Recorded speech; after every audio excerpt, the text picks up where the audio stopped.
కానీ నేను ఇప్పుడు ఎరగను. అటువంటి ఆయన ఎదురుగుండా శంకర్లు ఉండేవారు.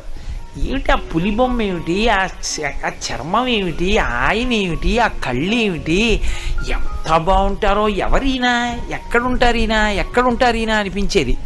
మా పెద్దనాన్నగారిని ఓసారి అడిగా, ఎవరండి పెద్దనాన్నగారండి ఆయన అన్నాను. అంటే ఆయన అన్నారు, ఆయన ఎవరో చెప్పాలి అంటే ఆయనే చెప్పాలి, నువ్వు ఆయన్ని చూస్తూ ఉండు చాలన్నారు.